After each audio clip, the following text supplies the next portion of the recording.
Morning, welcome to camp. I got accused of canoe murder after my trip last month down the Rio Chama. Oh yeah, she took a beating. The canoe took a serious beating, but she ain't dead. But I need to do some repairs. I'm headed back north here, well, within a month, and I'm gonna need it to be seaworthy again. So I'm gonna show you, turn you around and show you the damage. There's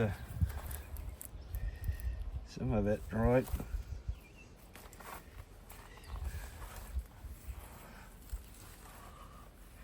All the way stem to stern, man. She took a serious beating. Now normally most folks would be just sanding it and laying down new fiberglass on it, epoxy, not all that kind of stuff, but I don't have the money or the tools to do that, so I'm gonna do it the old way, like I was out in the bush with this thing, and I'm gonna do it with canoe glue or pitch glue, right? And I've used pitch glue in the past, but never on this scale. So first things first, I'm gonna take my knife, and where the hole separated from the main body of the canoe, I'm gonna clean that all up so it's a bit more flush. Ooh. There's a lot of damage here. So a piece like this right here.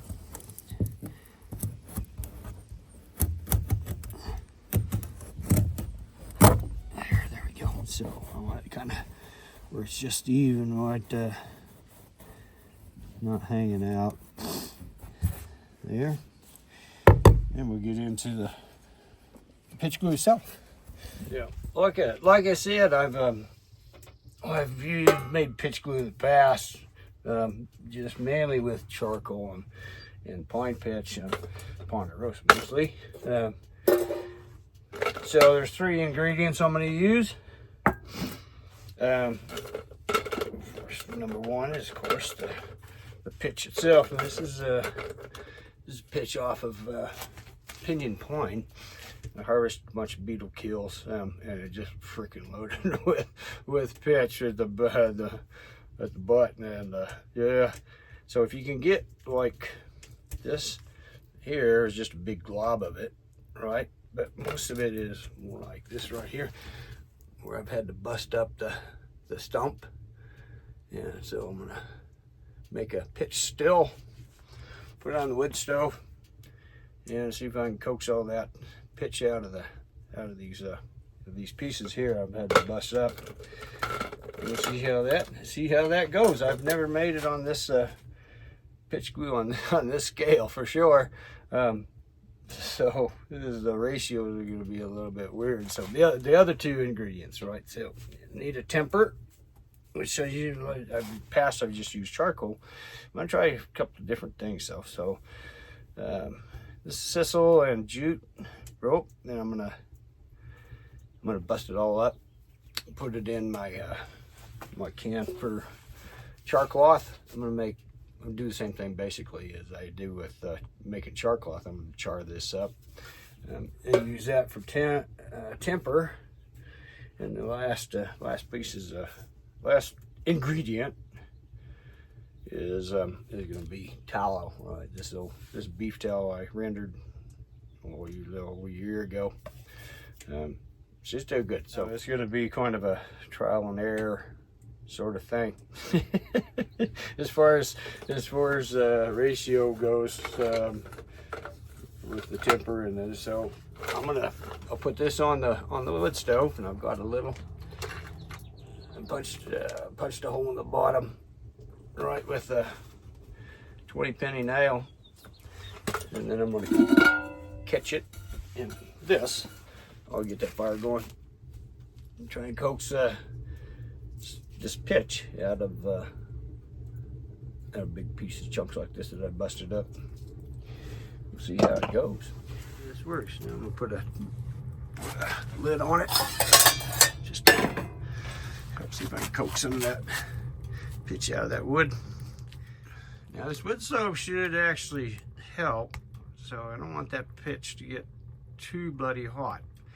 And if you're doing it over an open fire, you gotta be really careful about your kitchen on fire. Just kind of ruin your batch. So theoretically, this ought to work pretty dang good. Yeah, I wouldn't call it running exactly, but she's dripping in there now. It'll take a month of Sundays at this rate, though, to get enough to do that canoe. Need a fair bit more than that, though. There's a temper. The temper makes the pitch glue stronger quite a bit. That's kind of like reinforcing concrete, you know, with rebar or fiberglass or whatever. Do it just like I would char cloth with really warm. So we chuck it in there, right? It'll start smoking out of there. As soon as it quits smoking, I'll pull it out. So you can see the flames coming out of there. Out of there now. As soon as those flames quit, I'll pull that out of there.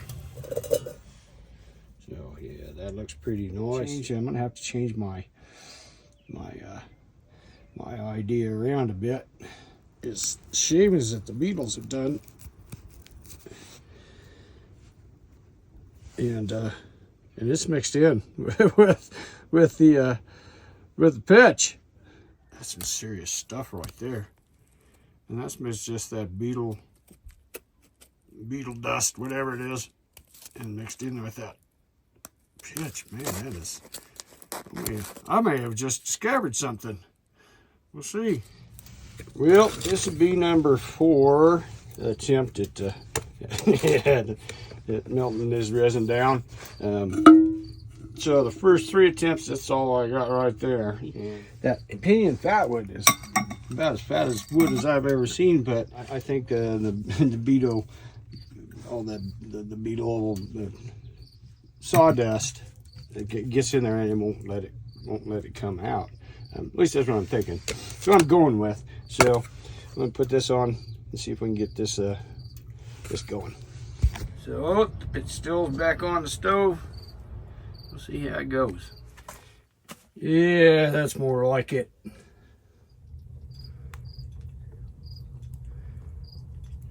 She's starting to roll now. Yeah, she's starting to cook, boy.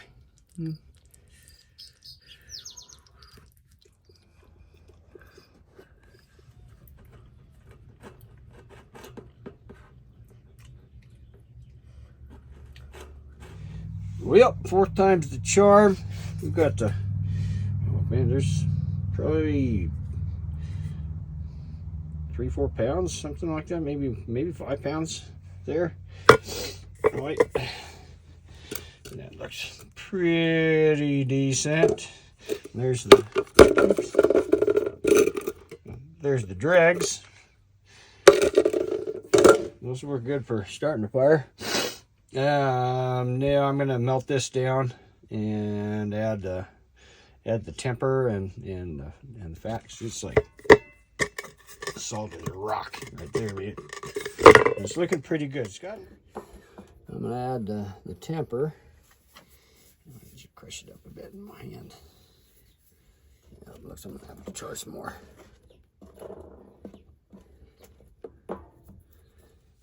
It still may not be enough. Yep. Just a little bit more.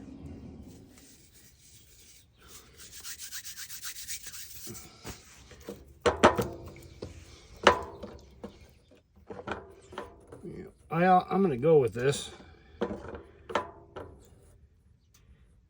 I'm going to now put some beef tallow in here. I'm going to go pretty sparingly. See how it goes. And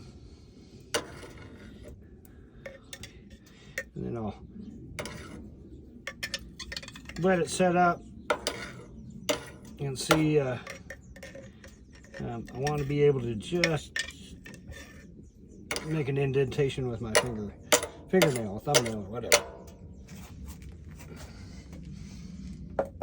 See if I need to add more. I'll want to add more later. If we get too much tallow in there, it'll get kind of way too soft on a hot day. So you got to be careful with that. Yeah, it's starting to look righteous. Well, time has come to do it. So just a little bit. It needs to cool off just a touch. Otherwise, it just run all over. Played with it all day to get it right. So this was the first batch this morning that I did, and it would work. And it's hard. And I can still stick my fingernail in there, so it's not brittle. So I know I got just the right amount of tallow in there. Then I added some more temper, and that's looking not bad either, right? But the third one, I ended up grinding up some charcoal and sticking it in there, and that's what we got now. This is what this is. So we're gonna get to work. We got a bit to cover.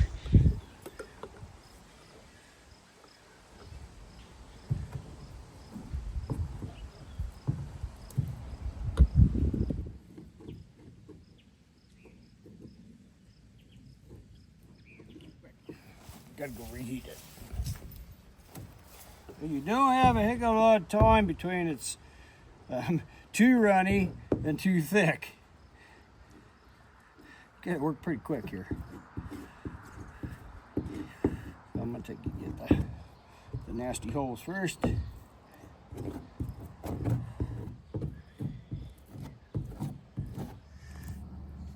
Well, there she is. Seaworthy again. Right, so I let it sit for a day, actually a day and a half. You see there, that's some good stuff, man. So you just scratch it with the thumbnail or poke it with the thumbnail. So it's it should be flexible enough. A bit coarse, for sure. A little bit coarse, but that's all right. It's a field fix. Enough now. It got really hot yesterday, like 90 degrees, and the last batch didn't melt all over. But we get up here to where my first two batches were, and they didn't have enough temper in them, so you can see the pitch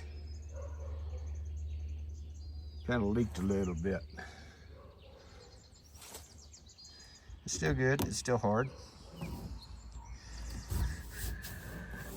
Should work just fine. So with the exception of the two tin cans, you know, out in the field I would have been able to sacrifice one of my cooking pots for a little bit, and I'd have done it with that. But there you go. Cheers.